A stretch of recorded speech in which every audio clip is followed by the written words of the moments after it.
Ne vous découragez jamais. Shalom bien-aimés dans le Seigneur. Notre méditation du jour s'intitule « Ne vous découragez jamais ». Nous tirons notre texte dans 1 Samuel chapitre 17, le verset 32, qui nous dit ceci. David dit à Saül que personne ne se décourage à cause de ce Philistin.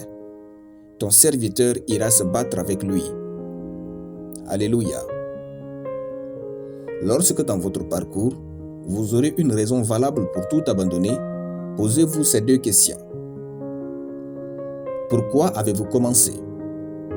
Et qui serez-vous si vous abandonnez maintenant? Plus souvent, il nous arrive d'oublier la raison principale qui nous a fait commencer une chose. Les hommes ne se découragent pas parce qu'ils sont faibles, mais plus souvent parce qu'ils ne trouvent aucune raison de continuer de faire ce qu'ils doivent faire. Dans le texte, toute l'armée d'Israël et ses généraux étaient découragés. Pendant 40 jours, Goliath leur montrait à quel point ils étaient voués à la mort. Mais dès son arrivée sur le camp, David a montré de courage. Il dit que personne ne se décourage à cause de ce Philistin. Ton serviteur ira se battre avec lui. Le courage n'est pas le contraire du découragement. Le courage est cette unique raison qui nous rend capables d'affronter ce qui nous décourage. Il ne faut jamais oublier la raison pour laquelle nous avons commencé une chose. Celle-ci nous gardera toujours courageux. Si vous vous laissez au découragement et que vous abandonnez tout, quel genre de personne serez-vous? Le découragement transforme les hommes qui allaient être extraordinaires en des personnes ordinaires et vulgaires. Le découragement produit toujours des esclaves. Dans notre texte, aussi longtemps que l'armée d'Israël vivait dans le découragement, elle et tout Israël restaient dans l'esclavage aux Philistins. Vivre c'est bien, mais vivre dans la liberté est mieux. Personne ne devient libre en suppliant son défi. Tant que nous n'accomplissons pas ce pourquoi Dieu nous a créés pour, nous demeurerons esclaves de ce qui nous a détournés de notre parcours. Il est plus facile de vivre dans le découragement que de lutter pour être libre.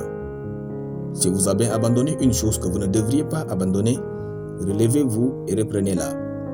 Il n'est pas tard pour se relever et gagner. L'apôtre Paul avait tellement eu des raisons pour abandonner, mais il n'a pas abandonné. Il dit, « Nous ne perdons pas courage parce que nous regardons non point aux choses visibles, mais à celles qui sont invisibles. » 2 Corinthiens chapitre 4, des versets 16 à 18. Vous serez la plus forte version de vous si vous ne vous découragez jamais.